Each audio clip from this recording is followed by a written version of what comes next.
fait pas. Nous la changeons pour le peuple congolais. Et nous voulons, et nous prions pour le président Tshisekedi, que Dieu lui donne l'amabilité de voir tous les médiocres. Parce que ce n'est pas facile, ça je sais.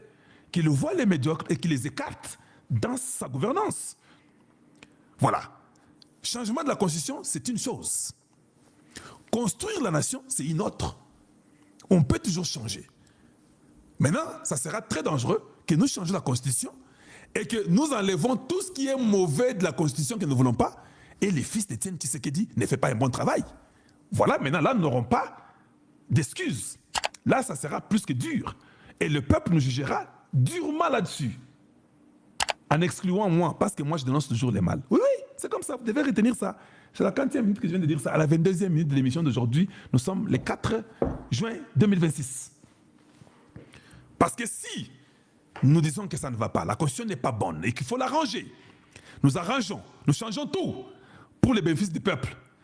Et le président Tshisekedi ne fait pas aussi monter son niveau de gestion. Et que c'est toujours négatif, négatif. Là, le peuple dira que non, en tout cas, tu as changé, mais ton monique, non, yo, mon boulou.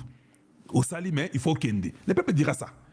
Mais je crois que les fils de Sphinx, les fils de Tshisekedi, qui a la philosophie de son père, si la constitution est changée dans les normes, je crois qu'il tapera la main sur la table. Je crois qu'il aura le levier de dire non à toute personne qui vient dans un regroupement politique juste parce que bio. Je crois qu'il dira non.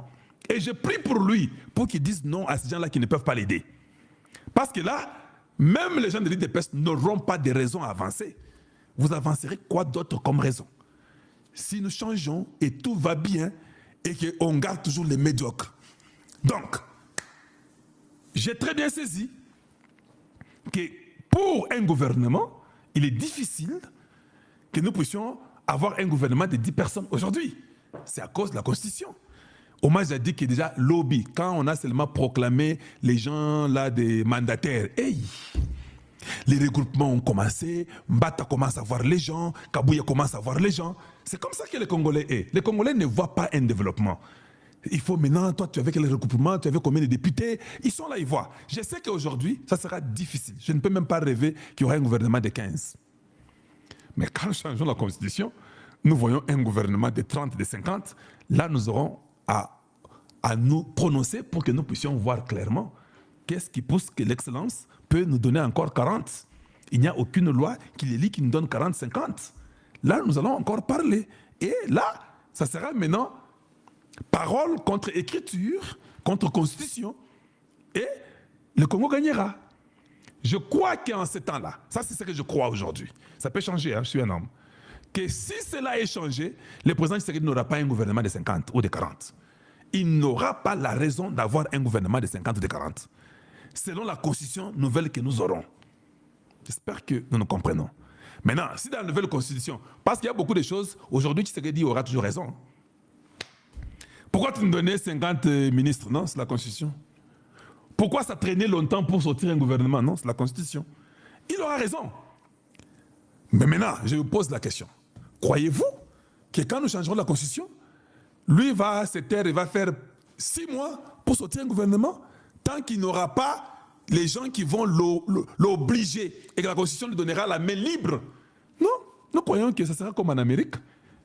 Tu es président aujourd'hui, 4 jours après, tu mets un gouvernement et puis ça fonctionne. Ça n'a pas besoin d'être 50, c'est 10, c'est 15 personnes de qualité qui sont capables et puis nous évoluons.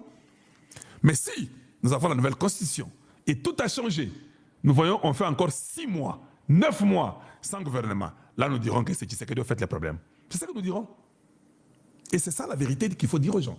Là, nous dirons que non, Excellence, alors c'est vous le problème. Parce qu'il n'y a pas des choses de groupement politique, il n'y a pas tout ça, il n'y a pas ça. Pourquoi alors vous ne sortez pas votre gouvernement? Pourquoi vous prenez 6 mois, 8 mois, 9 mois? Et quand le gouvernement sort, si c'est 45, on dit, mais Excellence, c'est vous le problème. Comment maintenant on a 45 ministres? On n'en a pas besoin. Voilà. Nous savons qu'au Congo, quand on avait 45 ministères, parce qu'on devait résoudre les problèmes de tous les belligérants, tous les bandits, les criminels, tous ces voyous, chacun devait être récompensé. Même les échantillons d'Ebola, des chickenpox, ils ont tout ça. Ils sont passés par là. Ils avaient même les virus dormants. Bazu Bango na Michigan. c'est quand vous avez une immigration forte. Papa, le Congo, là, on sait jouer de nous beaucoup. Hein? Donc, qui sont des virils dormants, ce sont des savants, comme on a dit, hein, qui sont partis au Congo, qui ont pris ça, ils sont passés par Brazzaville, Michigan, Bakoti, Lati, Bango et pas immigration. Parce que si on ne les arrêtait pas, peut-être ils vont aller développer ces virus-là et puis trouver, je ne parle pas dans le négatif, je parle dans le positif, ils peuvent trouver même l'antivirus Yango. Mais vous avez pris ça au Congo démocratique. Qu'est-ce que le Congo gagne sur l'antivirus que vous avez eu là? Qu'est-ce que le Congo gagne sur l'antivirus? Vous êtes parti au Congo, vous êtes des chercheurs savants pour trouver l'antidote de Ebola. Bokena Congo, bozu yango, bomemi yango aux États-Unis ou bien Canada, bobeti masolo. Maintenant, dis-moi, qu'est-ce que le Congo gagnera quand le virus sortira? Quand le virus sort, on commence à dire encore au Congo que non, le Congo, vous devez payer autant pour avoir l'antivirus. Mais vous avez pris ça chez nous. Vous avez pris ça chez nous. Nous n'avons pas agréé que vous puissiez prendre. Notre immigration était tellement faible qu'ils ont dépassé et le Congo-Kinshasa et le Congo-Brazzaville. Baleki na bango. C'est quand ils arrivent aux États-Unis, on les intercepte. Comment on ne peut pas les intercepter en Afrique là?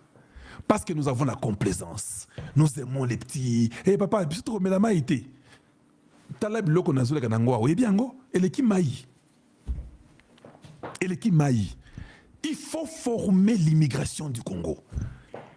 Un homme de l'immigration est plus que même un président de la République. Je vous dis, un président ici les ordonnances, il est là, il donne l'ordre aux militaires et consorts. Mais un homme de l'immigration, il est plus valeureux que même le président de la République.